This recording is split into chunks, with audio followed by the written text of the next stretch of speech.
এই মুহূৰ্তত ৰাজ্য চৰকাৰৰ প্ৰতিজন কৰ্মচাৰীৰ বাবে লৈ আহিছোঁ এটা গুৰুত্বপূৰ্ণ খবৰ। কৰ্মচাৰী পৰিষদে এইবাৰ দিছে বিশেষ খবৰ। তামুলপুৰত যি কৰ্মচাৰী পৰিষদৰ অষ্টম দ্বিবাৰ্ষিক অধিৱেশন অনুষ্ঠিত হৈছে, এই অধিৱেশনৰ পৰা কিছু গুৰুত্বপূৰ্ণ খবৰ আহিছে। মুখ্য উপদেষ্টা বাসৱ চন্দ্ৰ কলিতাই বহুখিনি গুৰুত্বপূৰ্ণ অভিযোগ কৰিছে যে এতিয়া কৰ্মচাৰীৰ মুখত হাঁহি নাই, ভয় শংকাৰে ভাৰাক্ৰান্ত কৰ্মচাৰীসকল। মুখ্য উপদেষ্টা বাসৱ চন্দ্ৰ কলিতাই কৰ্মচাৰীসকলৰ স্বাধীনতা লাঘৱ হোৱা বুলি উল্লেখ কৰি কয় যে কৰ্মচাৰীসকলৰ ওপৰত উপৰ্যুপৰি মানসিক হেঁচা আৰু যি মানসিক চাপৰ সৃষ্টি কৰিছে, ইয়াৰ ফলত কৰ্মচাৰীসকলৰ মাজত আন্তৰিকতাৰে কাম কৰাৰ পৰিৱেশ নাইকিয়া হৈছে আৰু কৰ্মচাৰীসকল আন্তৰিকতাৰে কাম কৰাৰ পৰিৱেশ সৃষ্টি হ'ব লাগিব, তেতিয়াহে সমাজ সঠিক পথেৰে গতি কৰিব। এতিয়া দৰমহাৰ সমস্যা নাই যদিও কৰ্মচাৰীসকলৰ আন সমস্যা আছে। ব্যক্তিগত খণ্ডৰ বিদ্যালয়ক গুৰুত্ব দি চৰকাৰী বিদ্যালয়সমূহ একত্ৰীকৰণৰ ব্যৱস্থাৰে চৰকাৰী বিদ্যালয় বন্ধ হোৱাৰ পথ মুকলি কৰা হৈছে।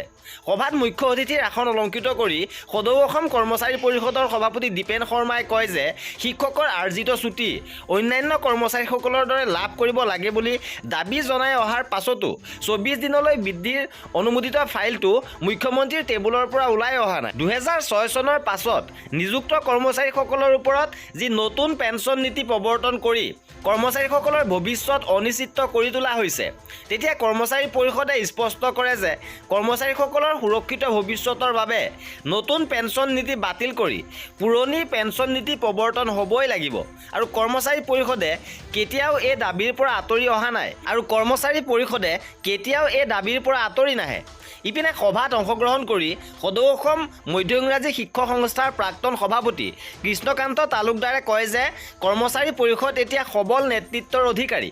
এই নেতৃত্বই কৰ্মচাৰী সমাজক আগুৱাই লৈ যাব আৰু কৰ্মচাৰীসকল এক হৈ থাকিলে সকলো সমস্যাৰ সমাধান হ'ব। সেইদৰে সভাত বক্তব্য প্ৰদান কৰি সদৌ অসম কৰ্মচাৰী পৰিষদৰ যুটীয়া সম্পাদক পংকজ বৰ্মনেও শুভেচ্ছামূলক বক্তব্য প্ৰদান কৰে আৰু সভাত তামুলপুৰ জিলা কৰ্মচাৰী পৰিষদৰ মুখপাত্ৰ কৰ্মযোগী উন্মোচন কৰে আৰু সদৌ অসম কৰ্মচাৰী পৰিষদৰ যুটীয়া সম্পাদক উৎপল দাসে। আৰু কৰ্মচাৰীসকলৰ প্ৰতিটো খবৰ পাই থাকিবৰ বাবে আমাৰ চেনেলটো ছাবস্ক্ৰাইব কৰি ৰাখিব। ভিডিঅ'টো শেষলৈকে চোৱাৰ বাবে বহুত বহুত ধন্যবাদ।